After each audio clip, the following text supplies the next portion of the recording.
Hello， 大家好，我是小 P。今天我们要来分享现金桌环游世界第2集精彩手牌内容，地点同样是在 Horseshoe 啊，因为我们在 WSOP 的期间又早了一天去打了这个现金桌，一样呢是在1块3块，我们买入是300上桌。一开始的前20分钟呢，其实是没有什么动静，原因是因为牌桌上的玩家其实我觉得没有到特别疯狂。有一个状况就是刚好有2个空位，来了2位玩家，这2位玩家呢有一个非常重要的资讯，在 WSOP 主赛的时候呢，他们有一个加油团。到后面呢，我们都知道那位玩家是赢冠军嘛，他就是穿了那个第1名的战队的衣服。那我觉得这就是一个非常有用的资讯嘛。就这一群人呢，他在牌桌上的时候呢，他们一来，大家都问他，你穿这个衣服，所以他后来第1名，然后就会聊他这个朋友赢了第1名，奖金怎么样？他们说他们是从美国的不知道什么州飞过来，因为最后的这2-3天呢，刚好是这样3人桌，所以来替他加油的。所以呢，我就觉得是一个很重要的资讯嘛，就他们特别飞过来。大概对于扑克一定是有基本的认知啊，这个时候整个牌桌的动态呢就会变成是非常的不一样。原因是因为这2位玩家就会开始在不管是在 bottom way 或者在 UTG， 他们都会选择 straddle， 就是放这个2倍的盲注，不管是翻牌前的加注跟翻牌后的下注呢，频率都会变得非常的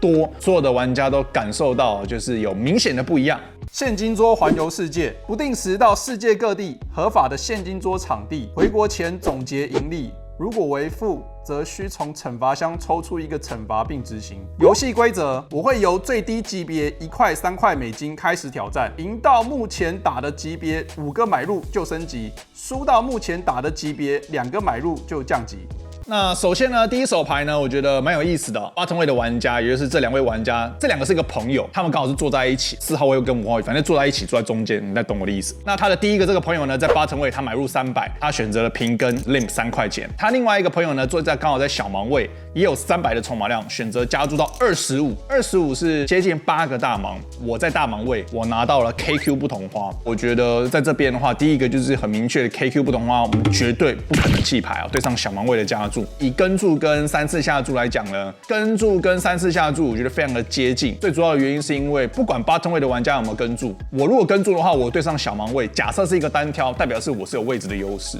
如果说我今天选择加注的话，代表的是我更有可能隔离掉 bottom way 的玩家，然后跟小盲位进行一个单挑抵持。但是这个时候，如果他选择4次下注，我可能很难继续，或者是说，当他今天被我3次下注之后，跟注的手牌很有可能比较少被我压制的，不管是 K 或是 Q 的组合。所以我自己当下觉得选择跟注应该不是一个太大的问题。我选择跟注，这时候 bottom way 的玩家弃牌，所以是一个单挑抵持的状况。翻牌是 KJ7 彩虹面抵持53块，然后呢小盲位过牌到我在大盲位。那我当下我觉得这是一个混合策略，我应该会50-50下注，选择的下注抵持呢是半个抵持25块，然后小盲位这个时候竟然加注到80块，抵持53，他 check 我下注25，他加到80。那我在想这边的话，在 KJ7 彩虹面，我觉得就只有一个策略，就是跟注。我在想我的范围里面，不管是任何的2对3条，或者是一些双头顺的听牌，应该都会是一个很明确的跟注，然后我选择了跟注。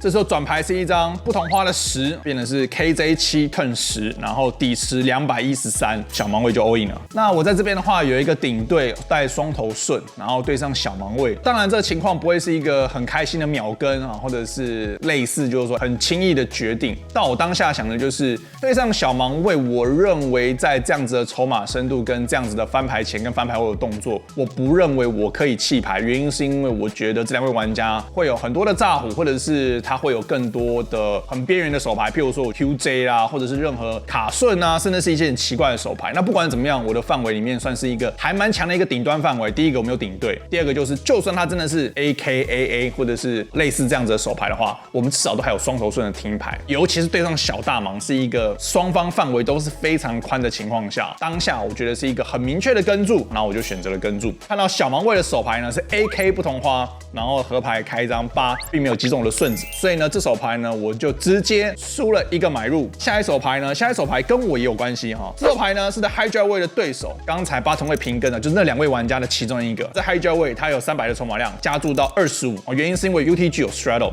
是6块嘛，加注到25，我觉得是一个很合理的翻牌前的加注尺寸。Hijack 位加注到25，我在小盲位我拿到了 KQ 黑桃，又是 KQ。那我觉得在这个情况下呢，很明确的第一个就是绝对不会是弃牌的范围，跟注跟3次下注各有各的好处，尤其是我没有位置嘛。我觉得对于这样子的玩家，我自认为翻牌后打得比别人好，尤其是我看到很多翻牌前3次下注都会看到4次下注，甚至全下。那我想，如果说这手牌我翻牌前3次下注之后，面对4次下注或者是被 all in， 那当然很明确的是绝对不能跟注的嘛。我觉得跟注 OK 啊，我们进行翻牌后，这个时候呢，大盲位弃牌 ，UTG Straddle 的玩家也弃牌，所以是一个单挑底池。翻牌是 K10，还有一张小牌，然后是2张方块，底池81。这时候呢，我们的预设策略，我们翻牌前跟注，所以翻牌后当然是 check， 所以我选择过牌。这位玩家呢，选择了持续下注60块美金，那我们这边中了一个顶对，很好的踢脚，当然是一个很简单也很明确的跟注。这个时候呢，转牌还没有发，hijack位就 all in。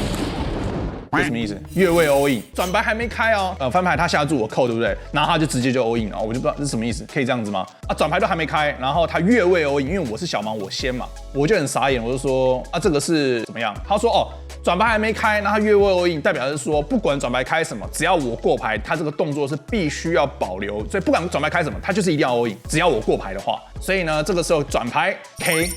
3条 K 爽死了！当然我们的预设策略就是过牌嘛，那他当然就 all in 了嘛，所以是 K10，还有一张无关紧要的小牌，然后转牌 K 2张方块，当然我很快就扣了嘛，顶3条带 Q 的踢脚不跟嘛，对不对？看到 hijack位的手牌 AK，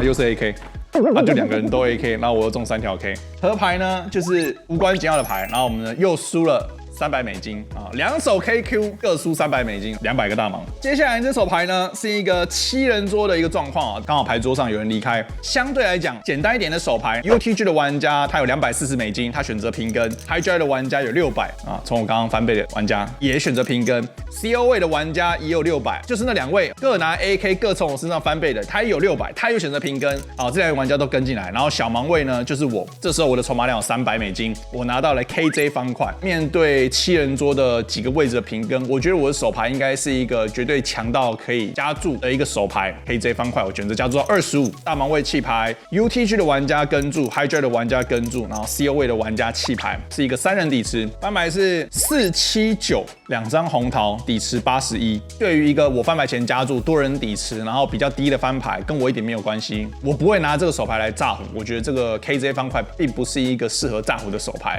所以我选择过牌。另外2位玩家也都选择过牌，所以3位玩家都过牌。转牌来了一张不同花的 J，479，2张红桃，转牌 J 非常好，转牌中了一个顶对，很好的踢脚。那我觉得可以考虑下注原因是因为我们期望被很多的卡顺、很多的听牌，甚至是更弱的手对跟注嘛，所以呢，我觉得是一个很好的状况。底池81，我选择下注半个底池40块。这个时候呢 ，UTG 的玩家跟注 ，Hijack 的玩家弃牌，所以到合牌呢是一个单挑的状况。合牌来了一张不是很好的牌，合牌来一张10，变成是479 turn J reverse 10，代表是一张8就成顺的状况。底池是161，UTG 的对手呢，他有180。也就是说，筹码底池比接近1:1，我就有一个决定要做。那我觉得我的手牌可不可以价值下注？可能不大行。如果说我真的下注的话，什么牌可以跟我 ？QJ 的顶对大概是唯一一个我觉得会跟注输给我的牌。那如果说他今天有一些随机的，比如说手对，比如说5566，他肯定也不会跟注。他如果今天有一些什么7-8同花、8-9同花，那他合牌也中顺子嘛，一张8就成顺。所以我觉得比较合理的策略呢是选择过牌，他也选择过牌，然后呢摊牌呢我就赢下来一个还不错的底池赢了一个160几的底池。